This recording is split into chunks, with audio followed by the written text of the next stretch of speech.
ఈనాడు, ఆంధ్రజ్యోతి దినపత్రికలు ప్రజల్ని ఎలా తప్పుదోవ పట్టిస్తాయో మనం ప్రతిరోజు చూస్తూనే ఉన్నాం.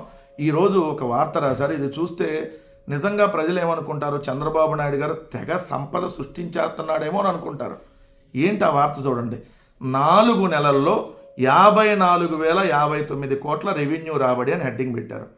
ఇది చూస్తే ఏమనుకుంటాం, ఓ తెగ సంపద వచ్చేస్తున్నాం, 4 నెలల్లోనే మనకి 54,000 కోట్లు వచ్చేసింది కదా అని అనుకుంటాం. కానీ వాస్తవం ఏంటి, ఎంత రావాల్సి ఎంత వచ్చింది, ఇక్కడ మీరు లోపలికి వెళ్ళి మ్యాటర్ చూస్తే కాగ్ నివేదికలో అర్థమైంది.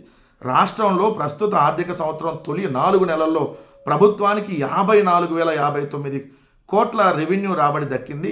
ఏడాది మొత్తం మీద అంచనా వేసిన మొత్తంలో 23% ఇప్పటికే వచ్చింది అని రాశారు. 23% ఇప్పటికే వస్తే ఇంక ఎన్ని నెలలు ఉంది, 8 నెలలు ఉంది. 23, 23, 23, 23 లెక్క మనకు వచ్చింది అనుకోండి, ఎంత వస్తుంది, 69% కదా. అంటే ఎంత ఇంకా మనకి కోత పడిద్ది, 31% మనం ఏదైతే రావాల్సింది ఉంటుంది కదా. ఇప్పటికే మీరు ఏమన్నా ఒక 50% వచ్చేస్తే సాధించామన్నట్టుగా రాయాలి. కానీ ఇక్కడ ప్రజలకు అర్థం కాకూడదు అనమాట. ఇప్పటికే 23% వచ్చేసిందంట 4 నెలలకి. ఎంత రావాలి ఇప్పటికే మనకి, ఇప్పటికే 35% పైగా రావాలి. ఇప్పటికే 35% పైగా రావాలి. కానీ వచ్చిందంత 23%. అంటే 30% ఇంకా రాదు ఫైనల్గా ఈ లెక్కలో వస్తే, ఇంకా తగ్గచ్చు కూడా. సో అది వార్త. రాష్ట్రం సొంతంగా పన్నుల ద్వారా 48,724 కోట్లు పొందింది. ఏడాది మొత్తం అంచనాల్లో ఇది 25.64% కావడం గమనార్హం. అప్పులు కూడా కలిపితే ఈ 4 నెలల్లో రాష్ట్రానికి మొత్తంగా 1,00,000 కోట్లు సమకూరాయి. అప్పులతో కూడా కూడితే అంట సమకూరాయంట. అప్పులు చేశారని రాయరు, సమకూరాయంట. అప్పులతో కూడా కలిపితే మన రాష్ట్రానికి ఎంత ఆదాయం వచ్చిందంట. అప్పులతో తెచ్చేదాన్ని ఆదాయం అంటారా? అప్పులు దాన్ని ఆదాయం అని ఎట్టంటారు? సో ఎలాంటి నీచ పత్రికలో ఇవి ఒకసారి చూడండి మీరు.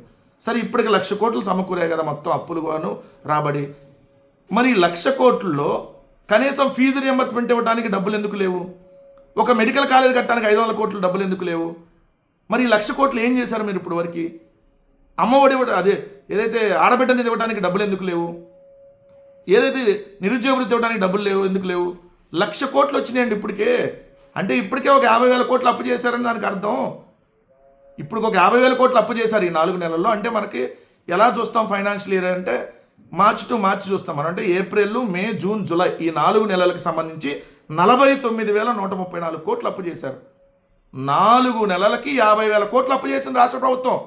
చంద్రబాబు నాయుడు గారి కూటమి ప్రభుత్వం 4 నెలల్లో చేసిన అప్పు అక్షరాల 50,000 కోట్లు. ఇది కదా మంచి ప్రభుత్వం అంటే, ఇది కదా 50,000 కోట్ల రూపాయలు అప్పు. మనం ఏంటి ఎన్నికలకు ముందు మనం చెప్పింది ఏంటి, సంపద సృష్టిస్తా తమ్ముళ్ళు, ఆదాయాన్ని పెంచుతా, అప్పులు తీర్చేస్తా అన్నాం.